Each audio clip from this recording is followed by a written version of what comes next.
Okay, so it's gone 7 o'clock now. So hello, everyone. Really good to have you here at the London Buddhist Centre for this Tuesday night class. I was saying earlier that I haven't taught in this context yet. So I think the London Buddhist Centre has been doing this for about 10 weeks, something like that, maybe even 11 weeks now. I've sort of lost count.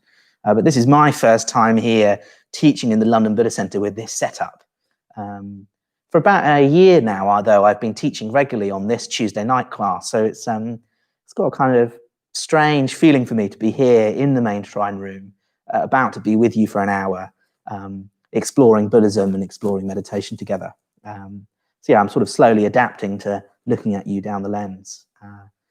But yeah, it's really nice to have you here. And in my case, it's really nice to be here in the London Buddhist Centre shrine room. Before today, I haven't been in this shrine room for about 10 weeks. I've just been upstairs in the community I live in with Guillaume and Yana Dyer behind the screen. Yeah, so the structure of the evening, it's an hour long, so we'll end at 8. And I'm going to talk for, I don't know, maybe 15 minutes. And then we'll meditate together for 25 minutes, maybe. And then after that, there'll be some time for questions. And we might end with a short meditation at the end. So I'd really encourage you to just stay all the way through. If you'd come to the London Buddhist Centre, in a certain sense, you'd be stuck. You'd have arrived with the intention and then you'd be stuck. Whereas when we're on our computers, you can sort of close it or you can look at something else. But see if you can just really give yourself to, this screen at the London Buddhist Centre for the next hour. So yeah, I've been asked to speak this evening on the mind and working on the mind in meditation in particular. So the title that was kind of advertised was something like The Meaning of the Mind, and then a kind of subtitle of Working in Meditation. I'm going to not go too much into the meaning of the mind. I'm going to talk about the mind and how to work with it, but hopefully you'll find some meaning in the cracks. Hopefully you'll find some meaning in the cracks. So I thought I'd start by just reading something to you, just a very short line from Know Your Mind, a book by Sangharakshita. I could say at this point, available in our bookshop, but you'll have to go online, I suppose. And so I was looking up for some inspiration about the mind. I thought the mind is such a big topic, particularly in Buddhism, particularly in meditation. The mind is vast and written about extensively in the Buddhist canon, the Buddhist texts. In my community at lunch today, I asked my kind of brothers sitting around the table, what would you talk about if you had to talk about the meaning of the mind and working in meditation? And everyone had something different to say, which slightly helped me prepare and slightly, I didn't quite know where to go. So I went to this book and I read this line. There is no limit to the human mind and nothing, at least potentially, beyond its reach. It has a vast, literally inconceivable significance. There is no limit to the human mind, and nothing, at least potentially, beyond its reach. It has a vast, literally inconceivable significance. And so what this made me think of, it firstly made me think, wow, a mind that is inconceivably vast and open. It's definitely something I find attractive, and it's definitely what how I relate to the enlightened mind. The enlightened mind.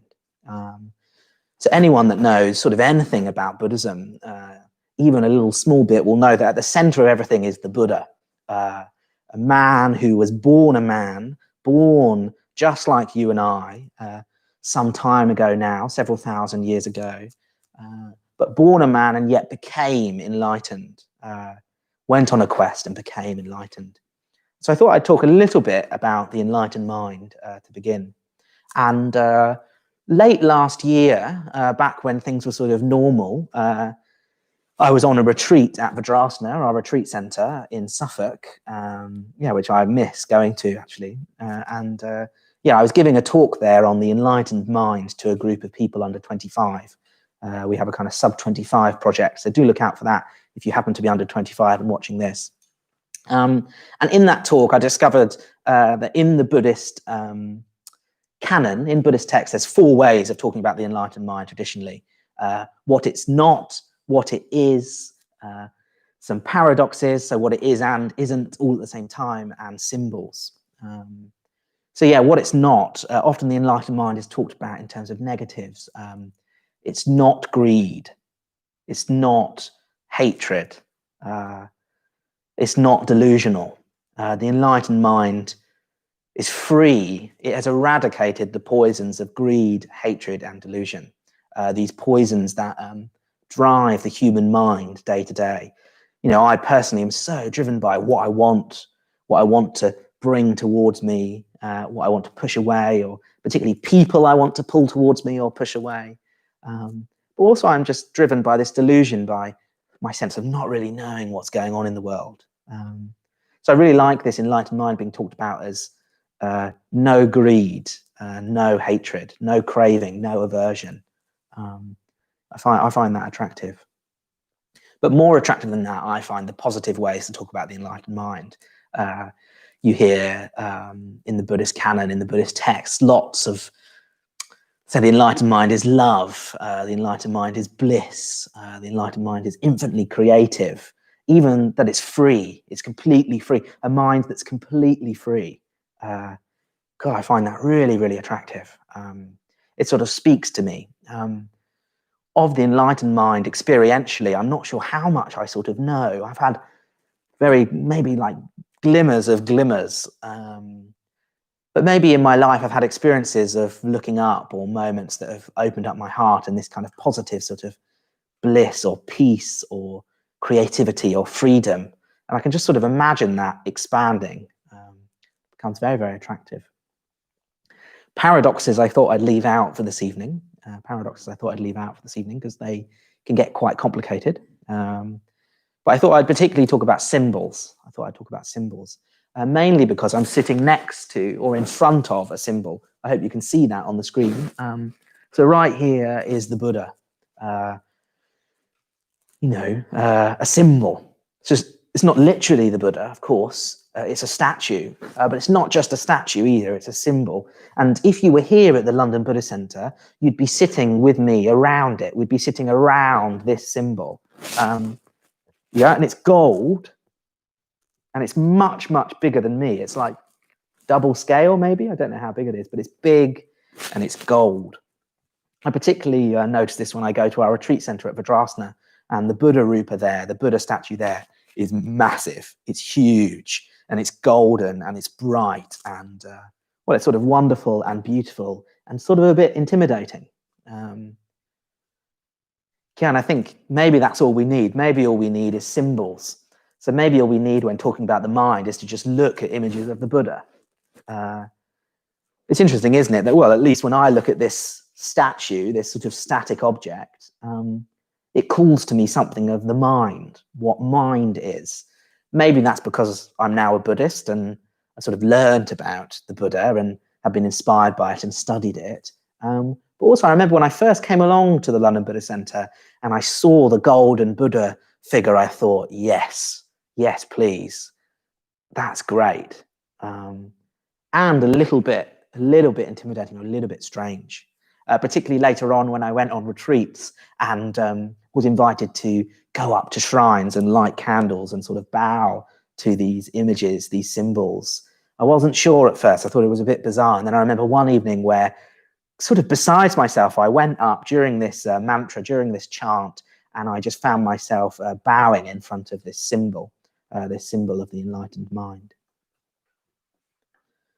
Anyway, so I hope I've managed to evoke something of the enlightened mind. Of course, I could talk for hours on the enlightened mind, but I just thought I'd just try and evoke it a little bit. I think that's particularly what we need to hold in mind when we think of the mind in Buddhism, or even just the mind in life. It doesn't particularly matter that the Buddha wasn't a Buddhist. He was just a man that sought freedom and expanded his mind into something infinite. So I thought I'd read you one other very short quote, this time from the Pali Canon, a Buddhist kind of discourse. So I just thought I'd read you something very, very short that the Buddha said to his monks, his disciples. And he said, "This mind, O monks, is luminous. but it is defiled by adventitious defilements. This mind, O monks, is luminous, but it is defiled by adventitious defilements. So I think that starts to tell us, well, in my title, the meaning of the mind, and then working in meditation. So I think that quote from the Buddha starts to tell us what we're doing when we're working in meditation. We're trying to find our way to a luminous mind. The mind is luminous. The mind in potential in every human being can become enlightened. There's seeds of it, there's potential of it, there's little glimmers of it. What we need to do is kind of uncover the defilements. Just like, I guess, being in a kind of like very murky or dusty light bulb, you sort of have to rub the dust off and suddenly everything would be bright again. And so I thought I'd talk very briefly before we meditate about the hindrances. So many people will have come across, many of you will have come across the 5 hindrances. But I thought I'd just talk about them very, very briefly. And I thought, again, I'd try and use images. So another way that Buddhists often talk about the mind, the Buddhist texts often talk about the mind, is they talk of the enlightened mind as like being like the blue sky, sort of infinite and bright. Last year, I was on a 4-month retreat in Spain, and sometimes you'd have this blue sky that was, I guess it was sort of Mediterranean, it was sort of bright and alive and vivid. And just like the blue sky, the Buddhist text, the Buddhist tradition often uses the metaphor of water as well to describe the mind. Yeah, this kind of pure, clear, clean, refreshing water. And in the Pali Canon, the Buddha talks about the mind being a bowl of water, And he says that the enlightened mind is a crystal clear, completely still bowl of water. Yeah, completely calm bowl of water. And then he starts to talk about the 5 hindrances, these 5 things that get in the way of that clear water, of this luminous mind. So you can imagine him putting the bowl of water on a fire, and the water bubbles and it becomes sort of steamy and bubbling and hissing and sort of aggressive. And that's the hindrance of ill will, this hindrance of irritation, of hatred, of pushing things away, of aversion. This bubbling, boiling, aggressive water. And you can imagine then after that, letting the water cool down and dropping into the water some colourful dyes. So the water becomes all a mix of beautiful colours that really want to kind of entice you in, and they're really exciting. And this is thought of as the hindrance of sense desire, or of craving, or distracting yourself with thoughts of what you want, or fantasies. That kind of wanting to pull things towards you, perhaps to be entertained, perhaps to prop up some kind of identity, who knows? But you can imagine these colourful dyes in the water. And then you can also imagine the water with no dyes in it anymore, not boiling anymore, but it's windy. It's really windy, and the water's really choppy. You can imagine, I don't know how big this bowl of water is, but let's say it's big enough to see waves. You can see waves rippling on the top of the bowl of water. Yeah, and he talks about this, the Buddha, as the hindrance of restlessness and anxiety. Restlessness and anxiety, fidgeting, not being able to sit still, keep the body still, having too much energy, but also the kind of anxious mind, the mind that goes in loops, in circles, is fast-paced, is agitated, like this choppy water. And the kind of the opposite of that would be slimy, mossy water, water that's got gunk in it, gunky water, a mind that's kind of gunky and sort of, sort of pulls you down and sort of tired and can't quite be bothered. Sloth and torpor, we'd usually call it traditionally, this kind of sloth and torpor, kind of pulling your energy down. And then the last metaphor in this bowl of water, kind of imagery, is murky water. You can imagine water where it's kind of as if it's in a lake or something, and mud has been drawn up from the bottom and it's got all murky. A couple of weeks ago, I went over to Hackney Marshes with a few friends, in fact, Guillaume, one of them, and we went swimming in, I think it's the River Lee. Is the River Lee, Guillaume? Yeah. He doesn't know, but let's say it's the River Lee. And, it was a bit like paradise, frankly, after, 9 weeks of being inside. We sort of went for a swim, basically.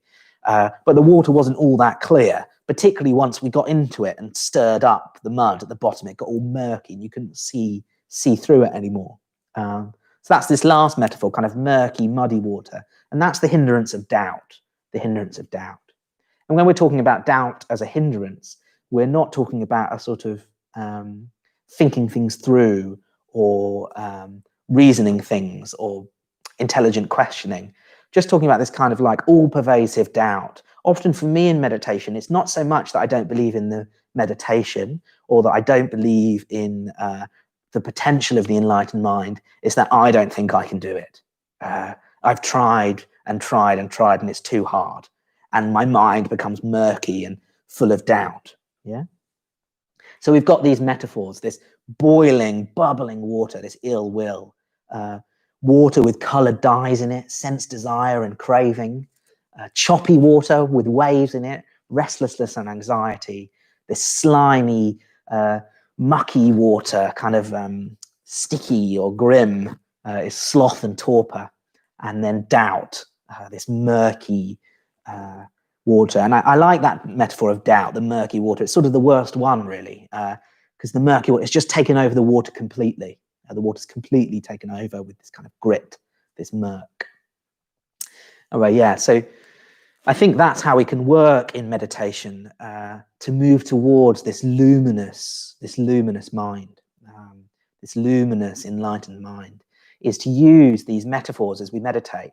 Ask ourselves, what is the quality of my mind right now? If it was one of those bowls of water, which one is it like?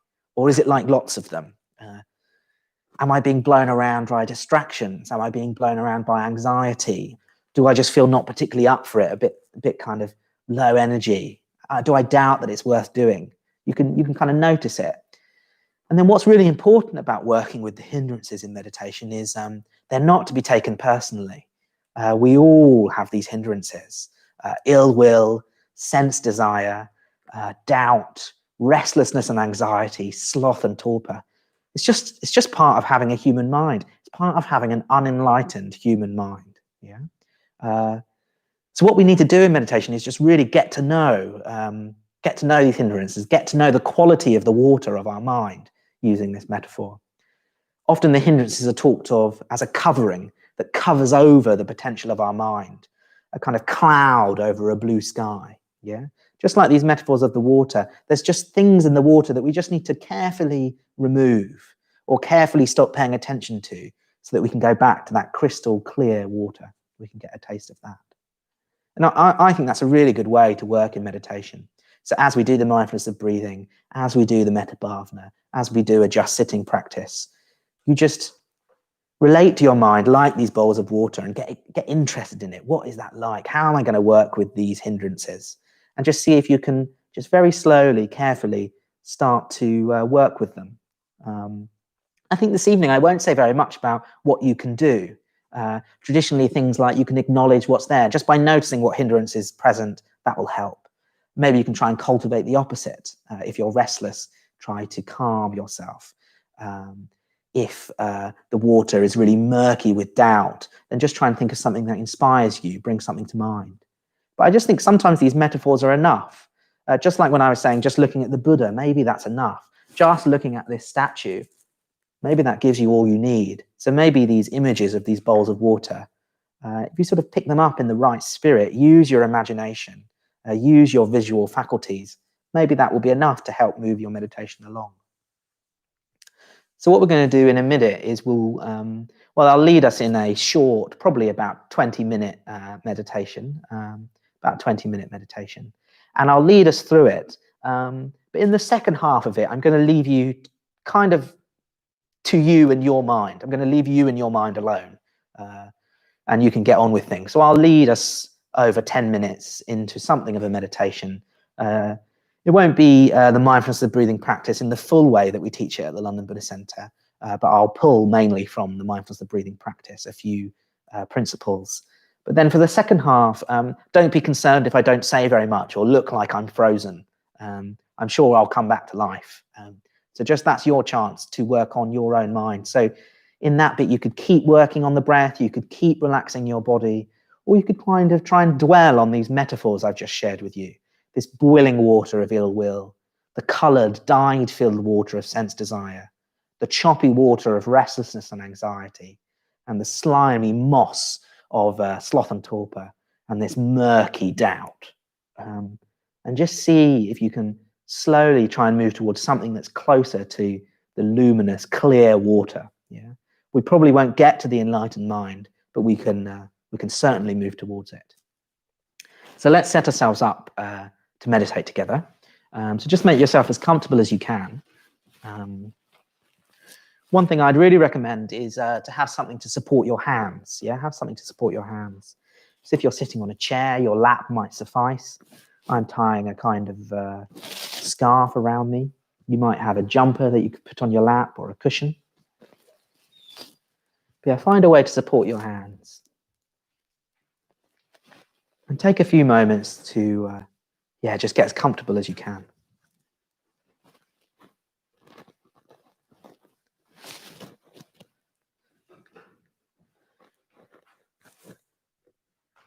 When you're ready, you can close your eyes. If when you close your eyes, you can feel the light of the computer screen on your eyes, maybe you could turn your brightness of your screen down slightly.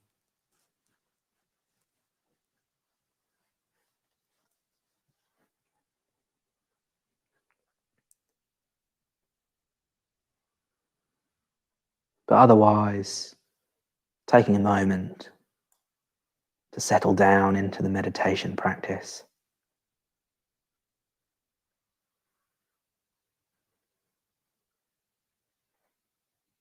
You can imagine yourself like a mountain,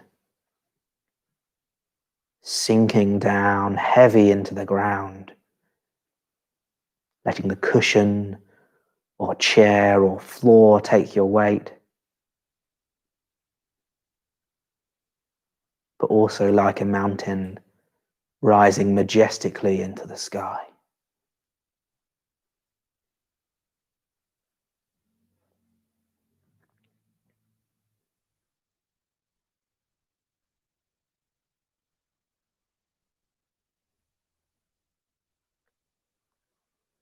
Taking your time to soften your face.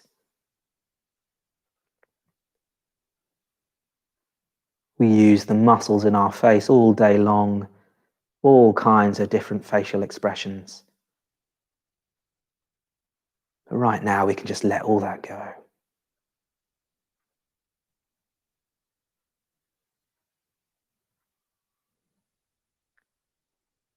Notice any holding on around your eyes or around your mouth.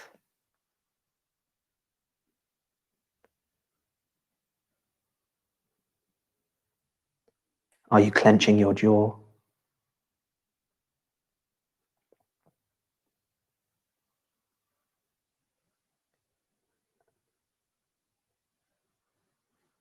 Just use your imagination to smooth that all out.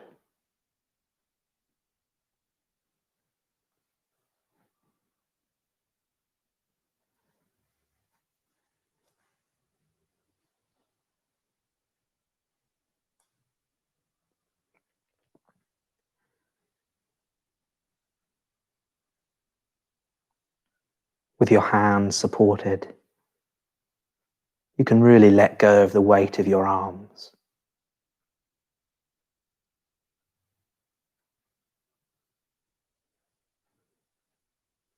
See if you can widen the gap between your shoulder and your neck.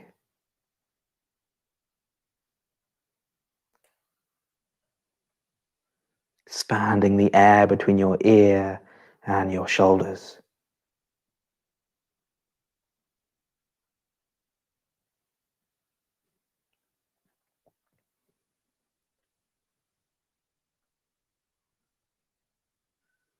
Perhaps also rolling your shoulder blades down your back slightly, opening your chest a little bit.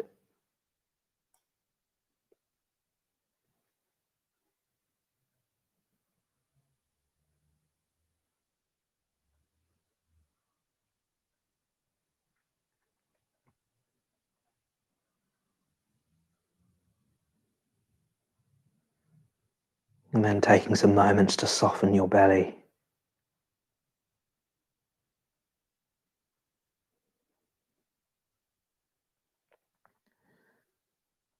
Most of us have a tendency to hold our bellies in and upward slightly.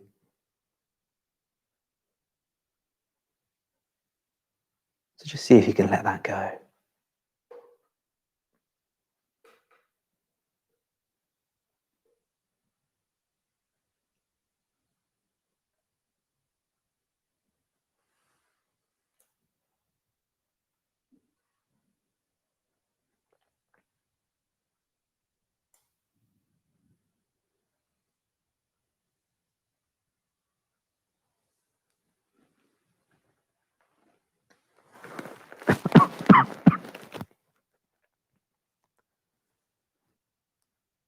Is there a sense of bracing or a sense of holding on in your legs?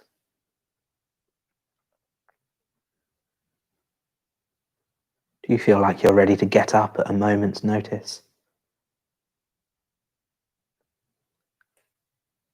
Just see if you can smooth that out. There's nothing to do right now, but just sit here. You can really let go of any tension in your legs, particularly around your thighs.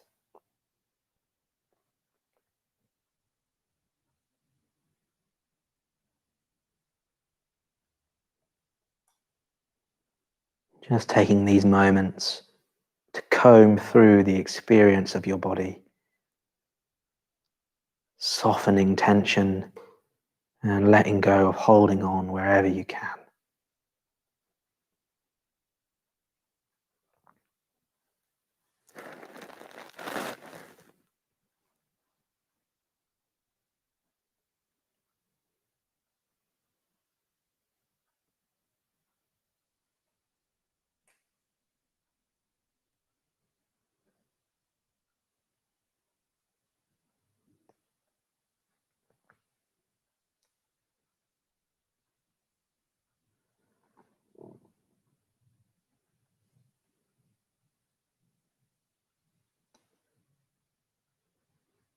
And then with our softened bodies, you can just start to notice that you're breathing.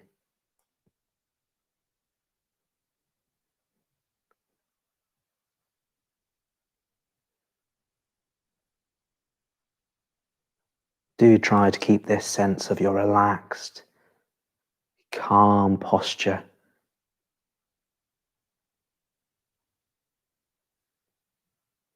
But begin to focus on the sensations of your breath. Not the idea of breathing, but the felt sense, the sensations of the breath as it passes in and out of your body.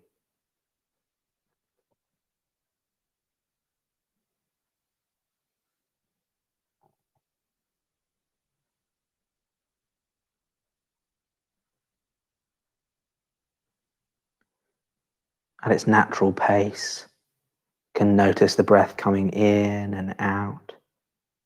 1, in and out. 2, marking the out breath with a number.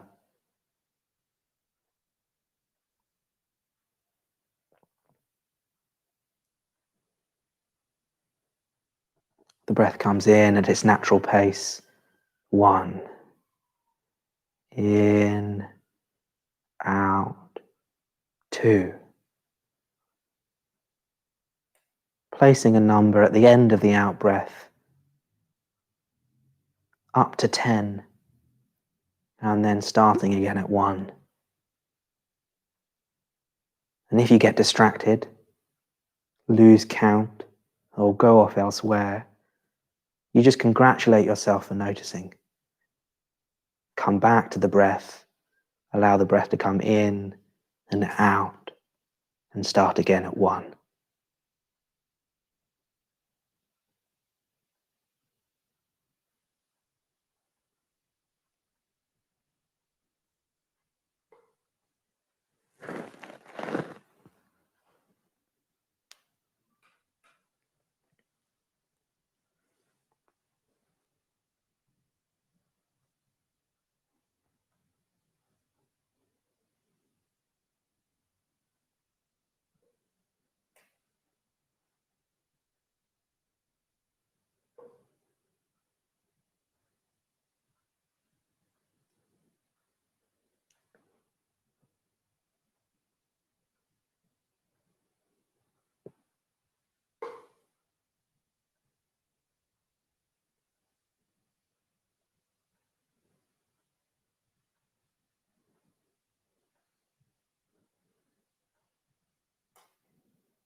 And so now, having used the numbers for a while to bring us into relation to our breath, we can leave the numbers behind. Just notice the breath as it comes in and out of your body. See if you can get a sense for that full cycle of the breath, in and out.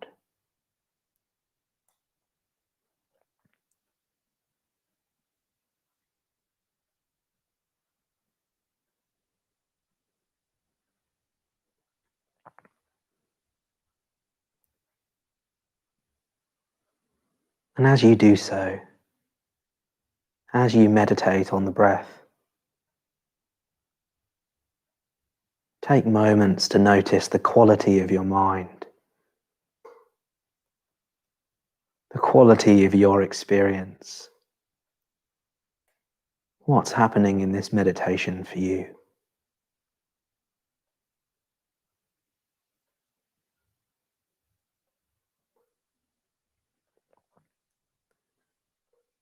If your mind, if your heart or your experience of meditating right now were a bowl of water,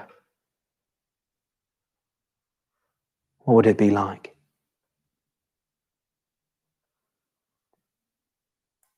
Would it be bubbling with irritation, choppy with restlessness, colourful with sense desire and distraction, slimy with sloth and torpor, murky with doubt? Or perhaps it feels clean and bright and luminous.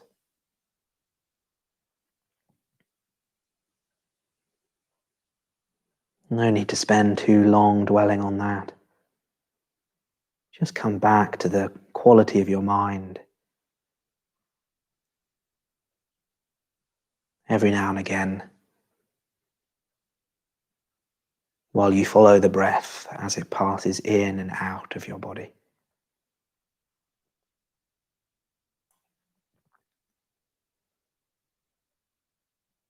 And I'll leave you now for a few minutes to follow the sensations of your breath,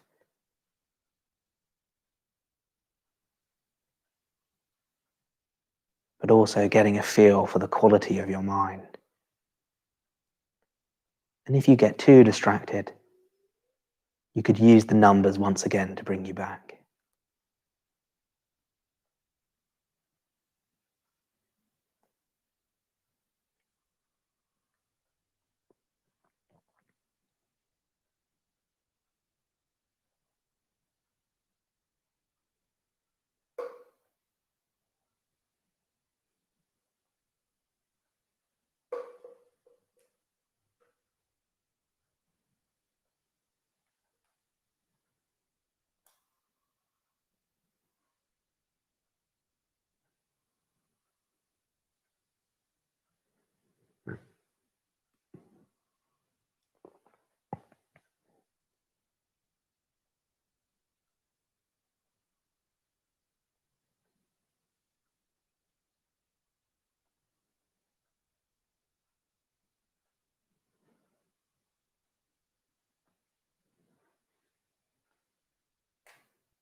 So just before we end this meditation practice,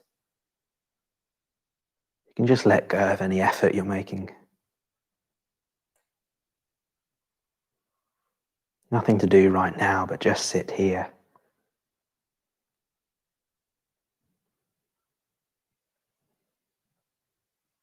Perhaps once again, just noticing the quality of your mind as we come to the end of this meditation.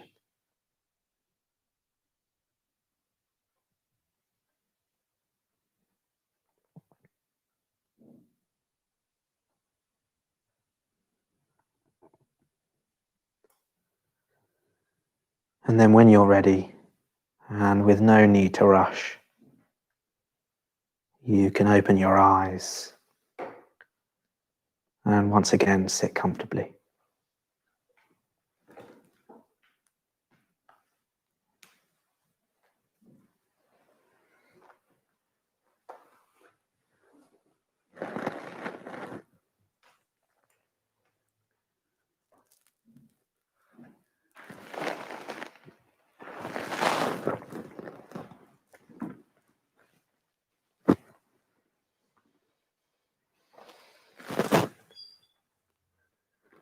Okay, good. So, I enjoyed meditating with you. Actually, it required something of an imaginative leap. I was certainly meditating with Guillaume and Yana Dyer here in the shrine room. At least I think. Maybe they were busy on computers. But I was also meditating with you, which requires a bit of an imaginative leap. So I think now is an opportunity to ask questions. So you can do that by typing in the chat box to the right if you're on a computer. I don't know where it is if you're on a mobile. But just while you type those questions, just if you arrived a bit late, I'll just say again that, my name's Ksantikara. And in brief, we were exploring, I was trying to evoke something of this luminous, enlightened mind, this sort of golden, massive mind as represented in this figure behind me. Then I was talking a little bit about these 5 hindrances to meditation, these 5 things that we can work with in our meditation to move our minds or to find out why our minds are not quite so luminous or not quite so bright or not quite so crystal clear. And I was talking about these 5 metaphors of boiling water, coloured dyed water, choppy water, slimy moss, and sort of murky, muddy water as a way of talking about the states that our minds can present themselves in, either in a very obvious way or a very subtle way as we meditate, rather than this kind of clear, fresh water in a bowl that the enlightened mind would be like. Any questions? Yes, just briefly quick. Hello from Dharmasara, Berlin. Hello, Dharmasara in Berlin. That's good, isn't it? Dharmasara and I were ordained last year together at Gyukiloka. We shared a hut for 4 months. He's in Berlin, so I like Dharmasara a lot. So it's nice to have you here. Yeah, very own, also from Berlin. More people from Berlin. Exciting. Okay. So we've got some questions. About one from Kevin. Couldn't sadness or any strong negative emotion be classed as a hindrance? So the question from Kevin, did you say? Yes. From Kevin is, could sadness or any strong emotion be classed as a hindrance? Negative emotion be classed as a hindrance? Well, it kind of yes and no. It as always, it depends on the kind of definitions of the words. Yeah. So negative emotion will always be a hindrance. Negative emotion will always be a hindrance, but negative in the Buddhist sense, in the sense of the Dharma, in the sense of the Buddhist teaching. So negative in the sense of the Buddhist teaching are states that, just like the hindrances, states that cover over our minds from being luminous, prevent us from experiencing the enlightened mind. So in that sense, yes, negative emotion would be a hindrance. The reason there's a caveat is sometimes our relationships to our own emotions have a non-Buddhist, non-dharmic, kind of Buddhist teaching slant. particularly being from a Western country, in my case at least, particularly an upbringing that had tones of Christianity in it. Nothing against Christianity, it's just a certain kind of conditioning. So that's where the nuance comes, is negative emotion would always be a hindrance. But what you're calling negative emotion, Kevin, I can't completely tell you whether it's negative or not. Sadness may not be negative at all. You could be sad about something that really matters to you, and that could really open up your heart.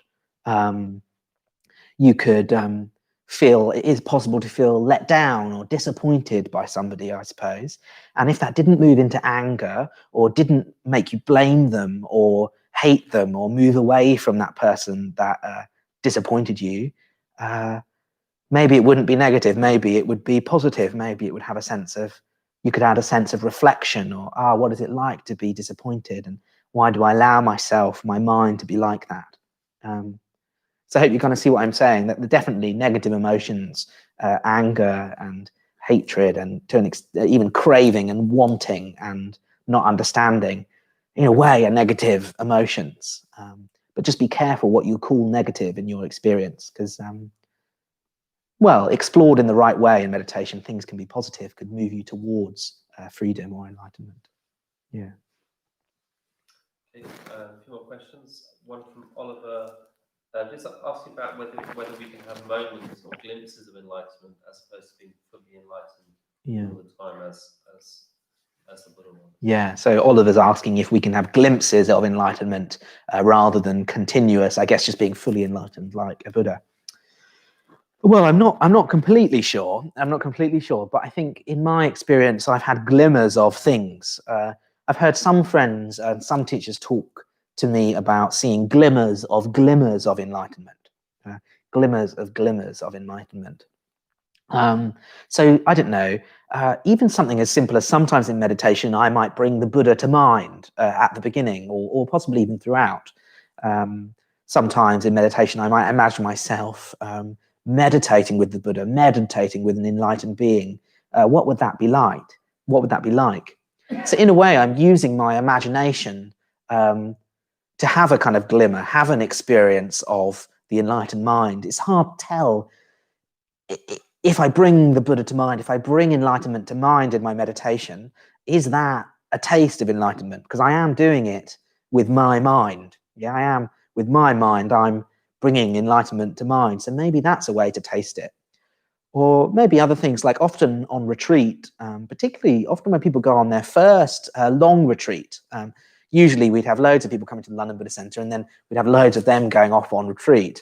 And then there's something about the conditions of retreat, something about creating a community, following a program where you just work on your mind, you just meditate day in, day out at the same time, or the same time each day. Something about the talks in the evening, the smell of the incense, the beauty of the Buddha image, and our retreat centers in the countryside, something of the countryside, sort of starts to invoke this sense of freedom, this sense of beauty or lightness. Hey, and who's to say that that isn't experiencing enlightenment? Who's to say? Not me. It certainly can feel like it sometimes. And certainly in my case, I wouldn't have joined a Buddhist order, and I wouldn't be meditating if I hadn't had some taste of something, some glimmer of potential. So yeah, I think in short, I do think it's possible, yeah. Kevin says thank you very much for answering. Pleased with it. That's good. You're welcome, Kevin. Mercer has a question about, she found that by naming doubt and by identifying it, that she experienced calm, like her bowl became calm. So she asked, how can we keep coming back to that? How can we keep coming back to the calm? Yeah, so that was a question from somebody, I didn't catch their name. Mercer, about, well, less a question and more a kind of observation of what they did was they noticed doubt. In this example of the water, they noticed this murky water, and just by noticing it, it sort of dissipated and became calm again. And I think the question was, how do we keep coming back to that? And the answer really is that we just have to keep coming back to it. We just have to practice.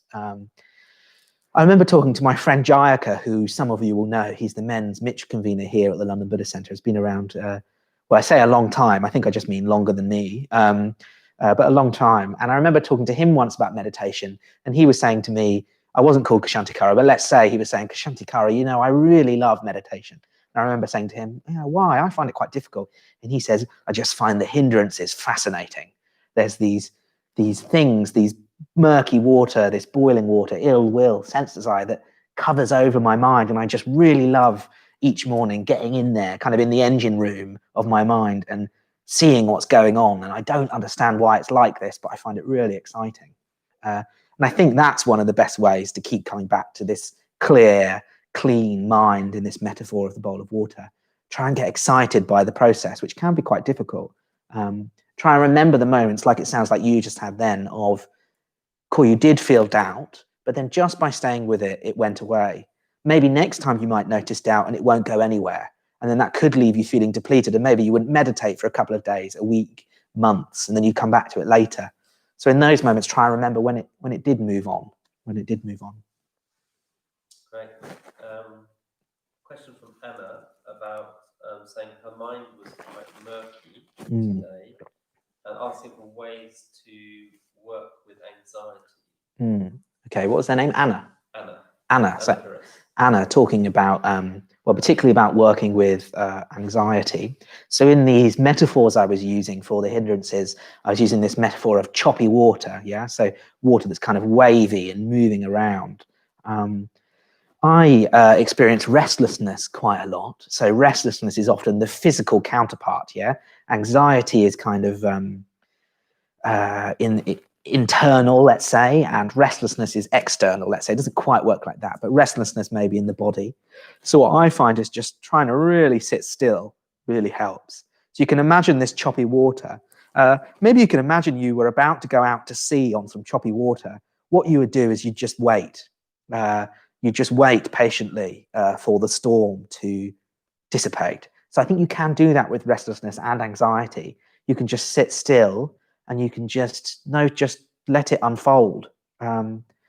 Just see what it's like to just allow an anxious mind to just play itself out, restlessness to play itself out. So you sit still and you just are aware of it. Do you have to get caught up in it? Maybe not. Maybe it feels like you do. Some other kind of practical things you could do is just come back to those exercises we were doing at the beginning. Take your time to really soften your body. You know, the state of our mind, the state of our bodies, they're intimately connected. So if you're anxious and agitated, just see what it'd be like to really concentrate on relaxing your face. You could imagine taking your hands to your face and just smoothing out your face around your eyes and your mouth. Sometimes if I get particularly stressed or something, I might get a headache, and then I sort of like to rub my temples or squeeze my nose a little bit. So sometimes in meditation, I can imagine doing that. Or even I sometimes use imagination even more, and I've imagined sort of like water, I guess kind of refreshing warm water being poured on me, and it's got a kind of relaxing effect of like, just let the anxiety wash away. So yeah, you can acknowledge the anxiety, you can use your imagination to soften it, use your physical experience and try and let it go. You could try and cultivate the opposite, try and imagine yourself into a calm state, try and cultivate calmness. Or you can just sort of try and let it play out. Maybe it doesn't matter so much. Everybody gets anxious. Maybe it doesn't matter so much. You could just let it play out and see what happens. Try and watch it and just see if there's something else. There's some of the things you could do. Working with the hindrances is really hard. And I think particularly anxiety seems to be a kind of beast of our times that are particularly hard to work with. Should we do one more question? Okay, there's two more left. So okay. I'm afraid we won't get round to one of them. Maggie's asking about working with pain. Any guidance on that? Yeah, so Maggie is experiencing quite a lot of pain and asking about how to work with it. Well, it can be quite complicated. So Maggie, because you're not here, it's difficult to ask you more questions. So I won't actually even get into that on the chat, I'm afraid. But the key thing about working with pain and working with discomfort in meditation is to separate the two. So some of us might experience discomfort. Often I do when I meditate. I feel a desire to move, or suddenly my shoulder really aches. Sometimes I can feel pain. Something feels really painful. There's a pain in my back. But I can sort of, if I give it a bit of time, I realize it's not that bad. It's not that bad. It's just a bit of a discomfort and something to kind of bear. It's just part of getting used to meditating, part of putting our bodies in a new shape. Particularly if we're new to meditating, sitting still like this might be quite difficult for our bodies. Our bodies aren't used for it, particularly if we're sitting on the floor. If you do find that you're experiencing pain in the full sense of the term, then do be careful about what you're doing. So if you experience some chronic pain in your life, so I have a few friends that do have chronic back pain, then you'll have your own coping strategies. Find a way to use them in meditation, perhaps. Maybe you have exercises you could do before meditation. If you don't have chronic pain elsewhere, then just take some time to adjust your posture. Try sitting in different ways, sitting on the floor, sitting on a chair, putting a cushion so you can sort of relax into it. Play around with how to sit so you can try and minimize the pain. But yeah, pain is our body's way of telling us it doesn't like something we're doing. So you've got to be careful about, if it's a little bit of pain, a little bit of discomfort, maybe just bear it. If it's really painful and unbearable, then you will need to do something about it. I can't go into more detail, but I'm sure you could Google something about pain in meditation or postures that are good for the certain kind of pain. You could back pain, etc.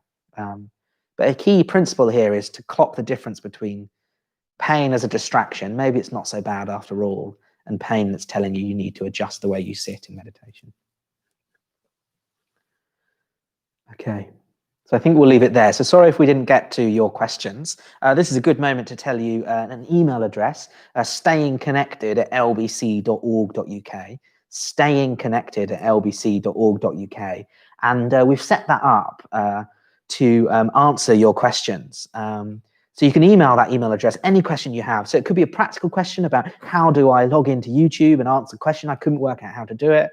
Or in Maggie's case, for example, if you did want to email someone some more details about the pain that you're experiencing, you could email it to stayingconnected@lbc.org.uk. We've got various teachers, order members, team members looking after that email address.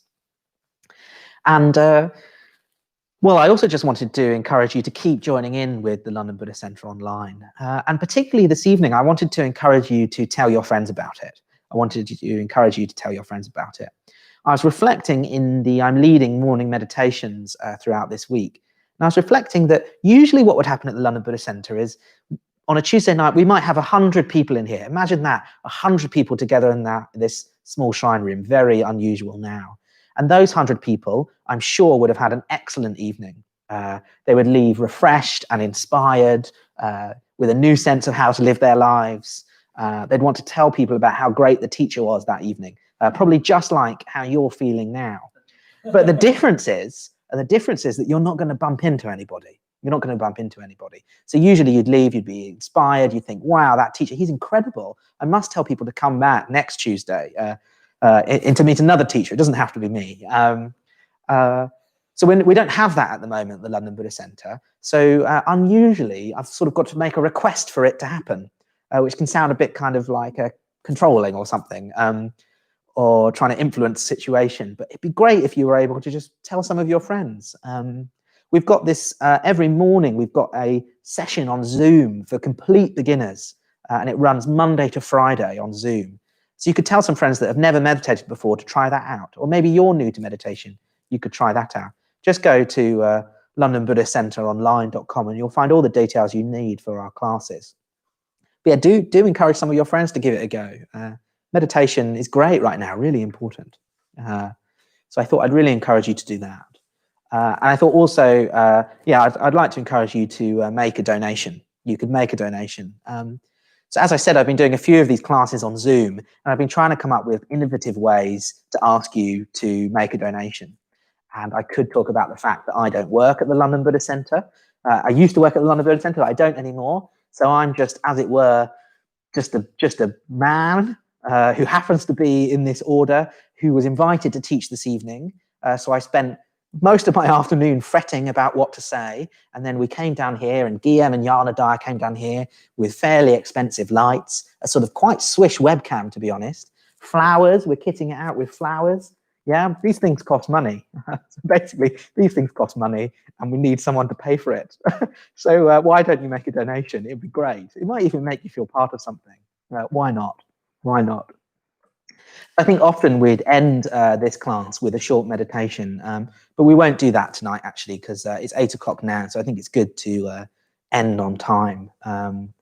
But yeah, I've really enjoyed sitting here with you, and also sitting here with Jana, Dyer and Guillaume, who have done a excellent job, I hope, unless I watch it back later and sort of you couldn't see me or something. But yeah, it's been really nice to spend the evening with you. I really hope you come back, and I really hope that although you can't come to the London Buddhist Centre, you can still catch a flavour of what it's about, and sort of want to be part of it if you feel so inclined. So do just come to some classes. I particularly recommend these Zoom classes in the morning, partly because you can see everyone, partly because it's video, so you can see everyone. So again, go to londonbuddhistcenteronline.com and you can maybe join us on Zoom. I'm actually leading the regular sessions on Zoom this week. So hey, why not join me tomorrow morning at 8 a.m. But yeah, in the meantime, I hope you have a really good evening. And it's been enjoyable for me to spend this evening with you. So yeah, so let's leave it there for this evening. Thank you very much. Bye. Saying goodbye too soon?